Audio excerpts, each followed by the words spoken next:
Friends, welcome to our जे मल्टर्स channel. आज हम एडवांस प्रॉब्लम्स करेंगे सीएम फ्रेम पे।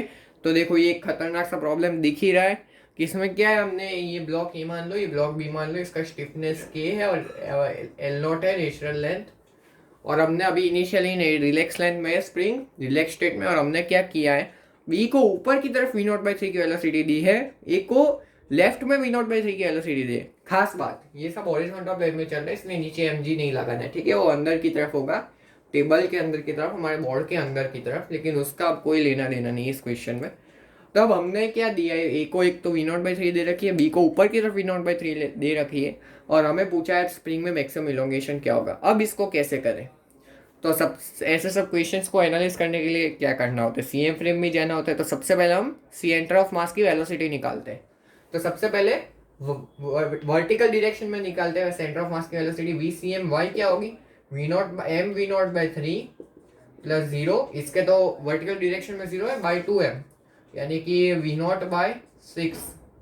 और वी नॉट बाई थ्री क्यों रखते, तो वी नॉट ही रखते हैं, ठीक है। इसको वी नॉट रखते हैं, वी नॉट बाई थ्री नहीं रखते, तो वो अच्छा रहेगा डेटा, वरना प्रॉब्लम हो जाएगी, मज़ा नहीं आएगा क्वेश्चन को करने में। तो ये वी नॉट बाई टू है।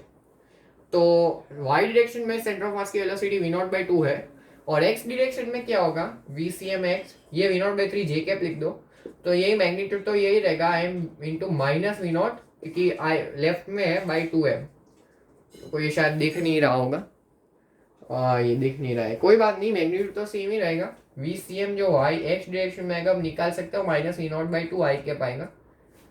तो ठीक है, अब हम क्या करते हैं, अब हम क्या करने वाले हैं, इसको सॉल्व करेंगे, लेकिन सबसे पहले हमें सीएम फ्रेम में जाना पड़ेगा। तो इन सीएम फ्रेम,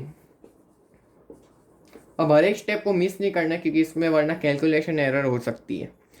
तो ए को क्या होगा, देखो सेंटर ऑफ मास की वेलोसिटी क्या है, ऊपर वी नॉट बाई टू और इस तरफ वी नॉट बाई टू। और सेंटर ऑफ मास दोनों ब्लॉक से कितनी दूरी पर है, वो भी इस क्वेश्चन में बहुत इंपॉर्टेंट रोल प्ले करने वाला है, क्योंकि इसमें तो खैर बीच में होगा, लेकिन अगर अलग अलग मासिस हुए तो उसका भी ध्यान रखना पड़ेगा, वरना प्रॉब्लम हो जाएगी, पहले ही बोल रहा हूँ मैं, ठीक है। उसमें मिस्टेक मत कर देना, वरना पूरा क्वेश्चन खत्म हो जाएगा आपके लिए, और आपकी पूरी मेहनत पानी में जा सकती है। मान लो अब इनिशियल हम डायग्राम बना रहे हैं, इनिशियली है क्या है, देखो सेंटर ऑफ मास की वेलोसिटी क्या थी, ऊपर वी नॉट बाई टू और इस तरफ वी नॉट बाई टू। तो अब इसको, अब हमने सेंटर ऑफ मास के फ्रेम में चले गए, तो दोनों ब्लॉक से इधर वी नॉट बाई टू और एक नीचे वी नॉट बाई टू की वेलोसिटी मिल जाएगी, सेंटर ऑफ मास की वजह से। सेंटर ऑफ मास की वजह से दोनों को इस तरह, इन दोनों डायरेक्शन में वी नॉट बाई टू की वेलोसिटी मिल जाएगी। और खुद की वेलोसिटी तो इनके पास है, एक वी नॉट है ऊपर और साइड में वी नॉट और एक ऊपर वी नॉट। तो अब इन दोनों की फाइनल रिजल्टेंट वेलोसिटीज हम देखें, तो इधर हमारे पास क्या आएगा, एम, देखो एम आएगा इधर, और रुको ये थोड़ा नीचे बनाते हैं, वरना डायग्राम सब चिपक जाएगा, मज़ा नहीं आएगा, क्लैश हो जाएगा, ठीक है। तो ये एम के पास अब फाइनल वेलोसिटी ए के पास क्या रही और बी के पास क्या रही। अभी मैं स्प्रिंग बना नहीं रहा हूँ, वो बहुत टाइम ले रहा है। देखो अब एम के पास ये ए ब्लॉक है और ये बी ब्लॉक है, तो ए के पास फाइनल वेलोसिटी कितनी रही, इस तरफ वी नॉट बाई टू, ये ठीक है, ये ग्राउंड नहीं है इधर, ऐसा नहीं है, नीचे भी जा सकता है। ये तो हॉरिजॉन्टल प्लेन में टेबल पे रखा है, तो इसका नीचे बनाते नहीं है, वो तो सिर्फ सेम लेवल रहे दोनों का दिखाने के लिए इनिशियली, इसलिए मैं बना रहा था। इधर वी नॉट बाई टू और एक नीचे भी वी नॉट बाई टू की वेलोसिटी होगी, और ये जो बी है अपना, उसके पास इधर वी नॉट बाई टू है और ऊपर वी नॉट बाई टू। अब इसका मोमेंटम देखो क्या जीरो होगा, एक्स और वाई डायरेक्शन दोनों में इंडिविजुअल मोमेंटम निकालो, जीरो आ जाएगा, और इसलिए हम सही कर रहे हैं अभी। और ये यहाँ पे एक स्प्रिंग लगी हुई है, अब दिखाई देते क्या जा रहा है, अभी ये के है और एल नॉट है, और सेंटर ऑफ मास किधर है, इधर से L not by to distance में। तो ये इनिशियल सिचुएशन हुई हमारी सेंटर ऑफ मास में। फाइनल सिचुएशन बनाते हैं, फाइनल बहुत, फाइनल में भी समझने वाली बात है इस क्वेश्चन में। देखो फाइनल सिचुएशन क्या होगी वो बनाते हैं, देखो फाइनल सिचुएशन को बनाते हैं, इसको मिटा देता हूँ पहले मैं सब कुछ। देखो फाइनल सिचुएशन बनाते हैं, फाइनल सिचुएशन में क्या होगा, ये दोनों मान लो कुछ यहाँ पे ऐसे आ गए होंगे, नीचे चले गए इसलिए, और स्प्रिंग अब ये मैक्सिमम इलोंगेशन वाला स्टेट मैंने बता दिया है। तो अब इसके पास इधर वी डैश होगी और इसके पास इधर वी डैश होगी। ये क्या बात है, जब मैक्सिमम इलोंगेशन वाला केस होता है तो सबके पास वेलोसिटी जीरो होती है ना, तो ये हम क्यों दिखा रहे हैं, वो जीरो जीरो तब होती है कब होती है जीरो? जब मतलब जीरो अलोंग द स्प्रिंग होती है, ठीक है, अलोंग द स्प्रिंग जीरो होती है। अब इनके परपेंडिकुलर तो जीरो हो सकती है, अब नॉन जीरो हो सकती है। वो पुराने इक्वेशंस में क्या था कि इनके perpendicular initial velocity final velocity कुछ था ही नहीं, इसलिए उसमें जीरो डायरेक्ट कर रहे थे। लेकिन इसमें परपेंडिकुलर डायरेक्शन में वेलोसिटी दिखेगी, उसमें तो क्या था, नीचे जी भी लग रहा था और एक फैक्टर था, इसलिए ठीक है। और वो जमीन से नीचे तो जा नहीं सकते, इसलिए नीचे वेलोसिटी वी नॉट हो तो कुछ काम का नहीं, इसलिए हम उसमें सिर्फ हॉरिजॉन्टल डायरेक्शन में वेलोसिटी देते थे। इसमें तो अब हॉरिजॉन्टल टेबल पे ये सब चल रहा है, इसलिए ये सब चल सकता है, ठीक है। तो ये वी डैश है और ये वी डैश है, मैंने सेम कैसे हो गई ये दोनों, सेम क्यों हो गए? मान लो इसका मैंने वी डैश माना तो इसका वी डैश ही क्यों आएगा? मोमेंटम कंजर्वेशन, देखो इसका एम वी डैश है तो इसका भी M V dash, momentum zero होना चाहिए सेंटर ऑफ मास फ्रेम में, तो इसका वी डैश होगा तो इसका भी वी डैश होगा। अब मान लो इधर 2m मास होता तो इसका वी डैश होता तो इसका 2 वी डैश होता, क्योंकि मोमेंटम को हमें जीरो करना है। और अब मान लो इलोंगेशन स्प्रिंग में एक्स नॉट आ गया है, तो ये एल नॉट प्लस एक्स हो गया, ठीक है। इसकी लेंथ जो है वो एल नॉट प्लस एक्स हो गई, इसकी जो लेंथ है वो एल नॉट प्लस एक्स होगी, इलोंगेशन एक्स आ गया तो सी एम है। अब सेंटर ऑफ मास तो रुका हुआ ही रहने वाला है। तो मान लो ये इसका इस तरफ इलोंगेशन, ये दोनों इस तरफ मूव करेंगे तो ये X not by two X not by two ही मूव करेगी, क्योंकि delta X C M zero है। तो इधर ये इतना, ये इस तरफ जितना मूव करेगा वो उस तरफ इतना ही मूव करेगा, क्योंकि delta X C M zero है और दोनों का मास सेम है, इसलिए दोनों का डिस्प्लेसमेंट भी सेम होगा, बस ऑपोजिट डायरेक्शन में होगा। यानी कि जो ये लेंथ होगी, अभी ये इनिशियली इस डायरेक्शन में मूव कर रहा होगा, तो ये लेंथ जो होगी वो क्या होगी, ये लेंथ आधी है, एल नॉट बाई टू है, तो ये L not by two plus X not by to, और ये लेंथ भी L not by two plus X not by to यही होगी, ठीक है। तो सी एम से ये दोनों ब्लॉक्स का distance L not by two plus X not by two ही है। अगर मासिस अलग होते तो दोनों का सेम नहीं आता, कुछ अलग अलग आता, वो निकालना पड़ता, इसलिए उसका ध्यान रखना है, ठीक है। तो अब हम इसको अब कैसे सॉल्व करें? देखो, एक तो एनर्जी कंजर्वेशन तो हम लगा ही सकते हैं, वो तो सबको दिख ही रहा होगा। तो एक इक्वेशन तो एनर्जी कंजर्वेशन से हम निकालते हैं। देखो, इनिशियल वेलोसिटी दोनों की क्या थी, छोड़ो इनिशियल भी मत देखो, अब इसमें आप डायरेक्टली देख सकते हैं। Initial kinetic energy in CM frame के ई डेल्टा, के ई टिल्डा जो भी बोलते हैं, K E tilde initial tilde plus potential energy initial equal to K E final tilde plus potential energy final. तो इनिशियल काइनेटिक एनर्जी क्या होगी? देखो, उन दोनों की रिलेटिव वेलोसिटी क्या थी। देखो, जब हम रिलेटिव वेलोसिटी निकालेंगे तो देखो ग्राउंड के फ्रेम में भी इसमें निकालेंगे तो देखो हॉरिजॉन्टल डायरेक्शन में क्या आएगी, हॉरिजॉन्टल डायरेक्शन में वी नॉट बाई टू, और वर्टिकल डायरेक्शन में भी वी नॉट, नहीं हॉरिजॉन्टल डायरेक्शन में वी नॉट और वर्टिकल डायरेक्शन में भी वी नॉट आएगी। आप निकाल सकते हैं सीधा इनिशियल सिचुएशन से, जो ग्राउंड फ्रेम में ही दे रखी थी उससे भी दिख जाता। तो मैग्नीट्यूड क्या होगा उसका, V not by two into root two, यानी कि V not by root two होता मैग्नीट्यूड। तो रिलेटिव वेलोसिटी इनिशियल का मैग्नीट्यूड क्या है, V not by root two, नहीं sorry V not root two, क्योंकि रिलेटिव वेलोसिटी देखो अब दिखाई देता हो। देखो, ए के फ्रेम में चले जाओ तो इसको ये वी नॉट बाई टू की वेलोसिटी जो इसमें देखते हैं, ए के फ्रेम में चले जाएगा तो ये वी नॉट बाई टू इसको इस तरफ मिल जाएगा और ये वी नॉट बाई टू इसको ऊपर मिल जाएगा। तो ये बी की वेलोसिटी क्या होगी, एक तो वी नॉट ऊपर और एक वी नॉट इस तरफ, तो नेट क्या हुआ वी नॉट रूट टू, क्योंकि परपेंडिकुलर डायरेक्शन में वी नॉट और वी नॉट, तो resultant velocity V not root two होगी, और वही रिलेटिव वेलोसिटी भी होगी।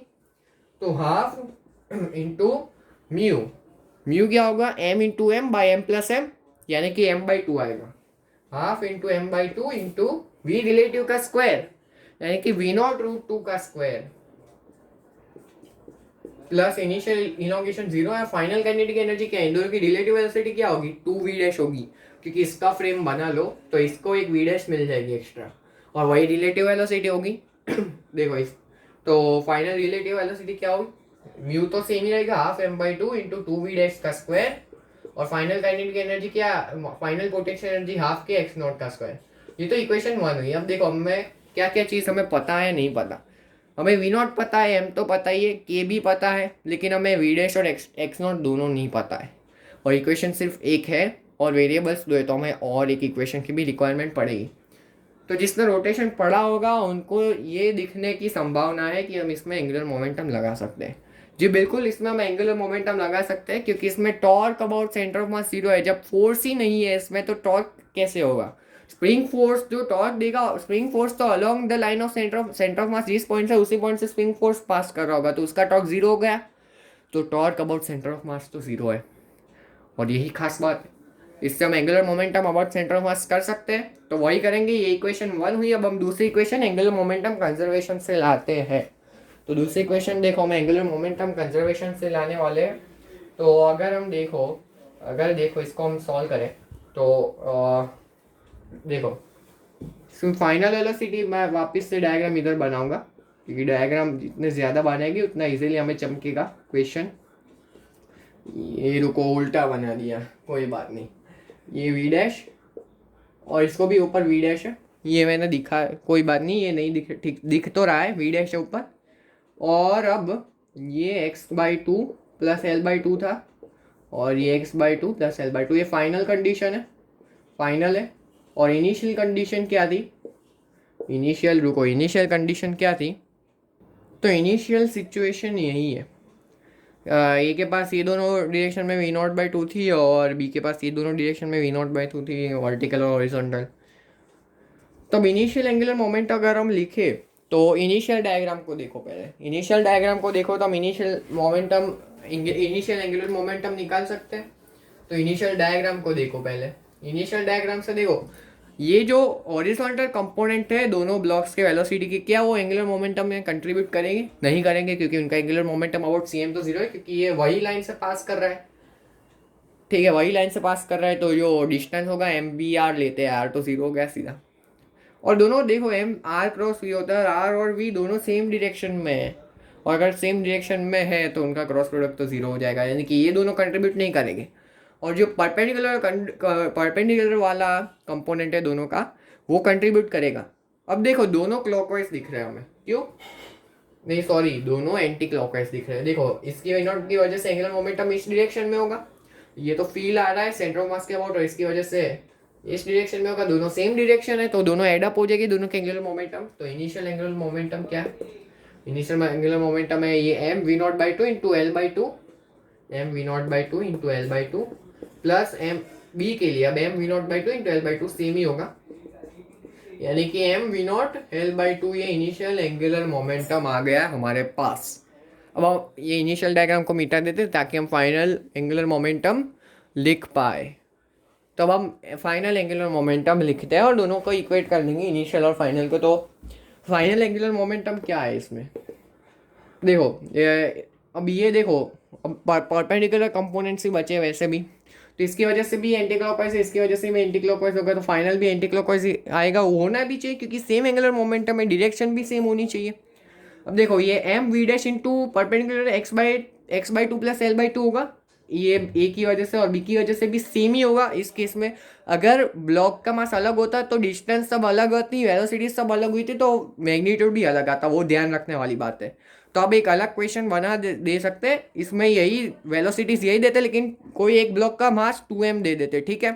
तो फाइनल एंगुलर मोमेंटम क्या आएगा? mv dash into x/2 plus l/2, और दूसरे का भी सेम ही, तो इंटू 2b कर दो, ठीक है, इंटू 2b कर दो। ये दोनों, इन दोनों को क्या करना है? हमें इक्वेट करना है। अब इन दोनों को इक्वेट कर देंगे तो हमारे पास आंसर आ जाएगा, ये दूसरी इक्वेशन आ जाएगी हमारे पास, दूसरी इक्वेशन आ गई, दो इक्वेशन दो वेरिएबल, सॉल्व करो आंसर पाओ। तो इस तरह से हमने इस क्वेश्चन को सॉल्व किया। अगर आपको हमारी वीडियो में मज़ा आया तो हमारे चैनल को जरूर सब्सक्राइब करें, और ठीक है हमारी वीडियोज़ को शेयर भी करें। Thanks for watching.